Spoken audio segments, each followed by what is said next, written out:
Hello students, मेरा नाम है अरुण शर्मा और आप सभी का अरुण कोचिंग क्लासेस में बहुत बहुत स्वागत है। आज के इस वीडियो में मैं आपको डबल कॉलम कैश बुक, जिसमें कैश कॉलम और बैंक कॉलम होता है, और बैंक अकाउंट के बीच में क्या रिलेशनशिप होता है और क्या डिफरेंस होता है, उसके बारे में मैं कुछ बातें आपको समझाऊंगा। सो आइए स्टार्ट करते हैं। So students, double column cash book में दो कॉलम होते हैं, कैश कॉलम और बैंक कॉलम, और इसकी जो डेबिट साइड होती है स्टूडेंट्स, वो रिसीप्ट साइड मानी जाती है। जितनी भी रिसिप्ट, जितना भी अमाउंट हम रिसीव करेंगे, चाहे वो कैश में हो या बैंक में हो, डेबिट साइड में लिखा जाता है। कैश वाला अमाउंट जो है कैश कॉलम में लिखा जाता है, और बैंक वाला जो अमाउंट होता है वो बैंक कॉलम में हम लिखते हैं। सो आई होप आपको इतनी जो बात है वो समझ में आ गई होगी। उसके बाद आप यहाँ पे देख सकते हैं स्टूडेंट्स कि जो क्रेडिट साइड होती है वो पेमेंट साइड होती है। अगर हमने कैश में पेमेंट किया है तो हम कैश कॉलम में अमाउंट लिखते हैं, और अगर हमने बैंक से पेमेंट किया है तो उसको बैंक कॉलम में लिखा जाता है। इसका जो डेबिट बैलेंस होता है, यानी कि जो इसकी डेबिट साइड होती है कैश बुक की, वो फेवरेबल बैलेंस सॉरी माना जाता है। यानी कि जो डेबिट बैलेंस एज पर कैश बुक यहाँ पे लिखा है वो हमारे लिए फेवरेबल बैलेंस होता है, और ये हमारे लिए एसेट मानी जाती है कैश बुक का डेबिट बैलेंस। और जो इसका क्रेडिट बैलेंस होता है, यानी कि जो इसकी क्रेडिट साइड है वो पेमेंट साइड है, और ये क्रेडिट साइड यानी कि क्रेडिट बैलेंस अनफेवरेबल बैलेंस माना जाता है। यानी कि जो क्रेडिट बैलेंस होता है कैश बुक का, वो हमारे लिए लाइबिलिटी होती है। सो स्टूडेंट्स, इन केस अगर हम बैंक में मनी को डिपॉजिट करते हैं तो उसकी एंट्री क्या होगी, जर्नल एंट्री अगर हम देखें तो उसमें जो हमारा बैंक अकाउंट होगा वो हम डेबिट करेंगे, और क्रेडिट करेंगे हम कैश अकाउंट को। ध्यान से आप समझना मैं क्या बोल रहा हूँ, कि अगर हमने कैश बैंक में डिपॉजिट किया है तो बैंक अकाउंट को डेबिट किया जाएगा और कैश अकाउंट को क्रेडिट किया जाएगा।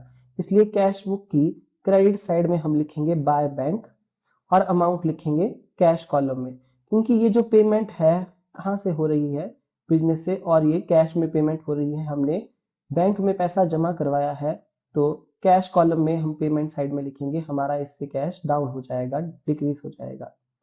और बैंक यानी कि हमारी एसेट होती है, तो डेबिट साइड में हम लिखेंगे टू कैश अकाउंट, और ₹5000 हम लिखेंगे बैंक में। और बैंक का बैलेंस जो है वो बढ़ रहा है। अगर बैंक बैलेंस बढ़ता है तो उसको डेबिट साइड में लिखा जाता है। इस तरीके से जो है ये एंट्री को यहाँ पे लिखा जाता है, और ये आई होप आपको समझ में आ रहा होगा। ये हमारी कॉन्ट्रा एंट्री होती है, इसलिए इसके आगे हमने लेजर फोलियो में सीसी लिखा है। इन केस अगर मैं बैंक से पैसा निकालता हूँ, यानी कि विड्रॉ करता हूँ, तो आप देख सकते हैं कि जो कैश है वो बिजनेस में इन करेगा, और बैंक से जो है वो गोज आउट हो जाएगा।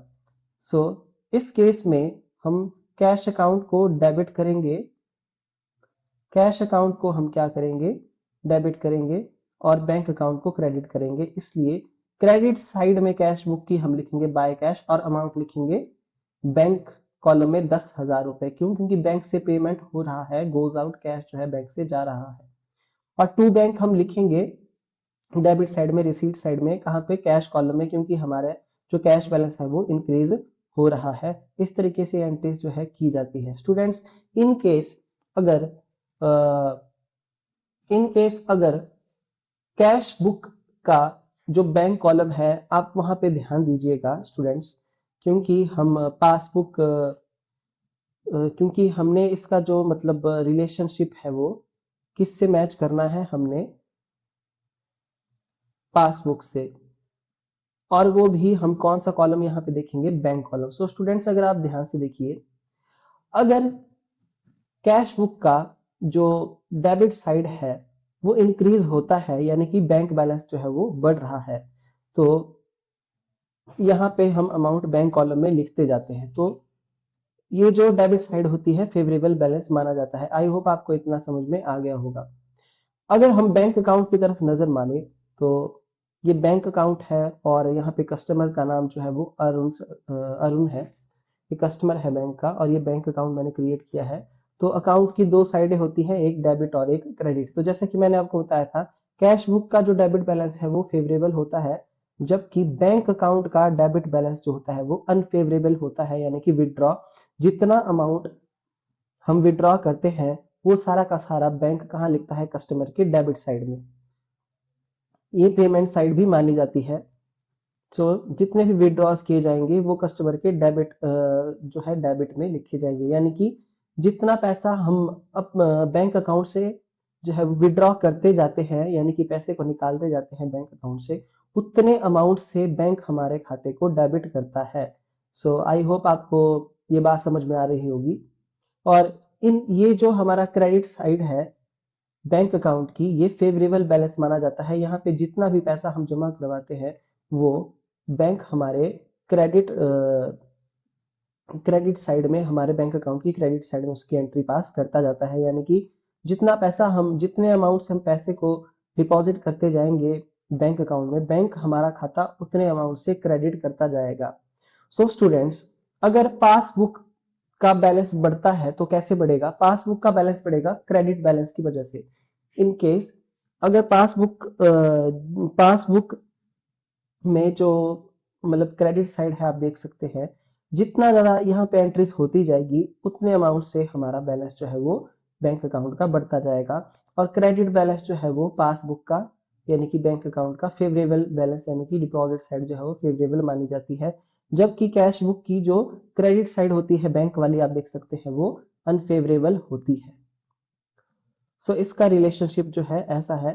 सो जो इसका क्रेडिट बैलेंस होता है पासबुक का, वो बिजनेस के लिए एसेट मानी जाती है, क्योंकि ये फेवरेबल बैलेंस है। जितना हमारा बैंक अकाउंट क्रेडिट होता जाएगा उतने अमाउंट से हमारा बैंक खाता, उसका बैलेंस बढ़ता जाएगा।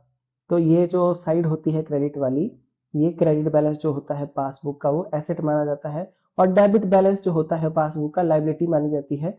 ये जो इसकी डेबिट साइड है वो अनफेवरेबल होता है, वो विड्रॉ हम यहाँ पे लिखते जाते हैं, वो अनफेवरेबल जो है वो मानी जाती है। आई होप आपको इतना जो है वो समझ में आ गया होगा। सो इस तरीके से ये रिलेशनशिप होता है कैश बुक का जो बैंक कॉलम है और बैंक अकाउंट में, कस्टमर के बैंक अकाउंट में ये रिलेशनशिप होता है। सो इसके बाद नेक्स्ट यहाँ पे बैंक रिकंसिलिएशन स्टेटमेंट का फॉर्मेट दिया गया है स्टूडेंट्स, जैसा कि आप देख सकते हैं पर्टिकुलर्स। ये प्लस वाला जो कॉलम है ये फेवरेबल बैलेंस वाला कॉलम है। यहाँ पे हम क्या लिखेंगे? फेवरेबल बैलेंस लिखेंगे, और अनफेवरेबल बैलेंस जो है माइनस वाले कॉलम में हम लिखेंगे। तो सबसे पहले इस क्वेश्चन की जो शुरुआत है वो कैसे होती है स्टूडेंट्स? ये क्वेश्चन में दिया गया है कि ओवरड्राफ्ट बैलेंस दिया गया होता है, या फिर डेबिट बैलेंस एज पर कैश बुक, या credit balance as per passbook, कि आपके पास फेवरेबल बैलेंस दिया गया है क्वेश्चन में या अनफेवरेबल। इन केस अगर आपके पास ओवरड्राफ्ट बैलेंस दिया गया है तो ओवरड्राफ्ट बैलेंस जो है वो अनफेवरेबल बैलेंस माना जाता है, चाहे वो कैश बुक का दिया हो या पासबुक का दिया हो, उसको हम माइनस वाले कॉलम में लिखते हैं अनफेवरेबल बैलेंस को। इन केस अगर आपके पास डेबिट बैलेंस एज पर कैश बुक लिखा है, या credit balance as per passbook लिखा है, जो कैश बुक का डेबिट बैलेंस होता है और पासबुक का क्रेडिट बैलेंस होता है, वो फेवरेबल माना जाता है और उसको प्लस वाले कॉलम में हम लिखते हैं। तो क्वेश्चन की शुरुआत जो है वो बैलेंसेस से होती है कि कौन सा बैलेंस हमको दिया गया है। फिर उसके बाद जो है वो जो आइटम्स ऐड होती जाएंगी उनको प्लस वाले कॉलम में हम लिखेंगे, और जो आइटम हम लेस करेंगे उसको माइनस वाले कॉलम में लिखेंगे। इन केस अगर हमारा जो प्लस वाला कॉलम है वो ज्यादा है और माइनस वाला कॉलम जो है वो कम है, तो वो पॉजिटिव बैलेंस हम में जो है पॉजिटिव बैलेंस में आंसर आता है। और इन केस अगर हमारा माइनस वाला कॉलम ज्यादा है और प्लस वाला कॉलम कम है, तो ओवरड्राफ्ट बैलेंस जो है वो यहाँ पे शो होता है। तो मतलब ओवरड्राफ्ट बैलेंस में आंसर आता है। सो स्टूडेंट्स, मैं आपको क्वेश्चन जो है वो करके दिखाऊंगा। सो वो नेक्स्ट वीडियो में आपको करके दिखाऊंगा। आई होप आपको इतना समझ में आ गया होगा। ये बहुत ही जरूरी जो बातें हैं मैंने आपको बताई है, आई होप आपको समझ में आ गई होगी। So thank you so much.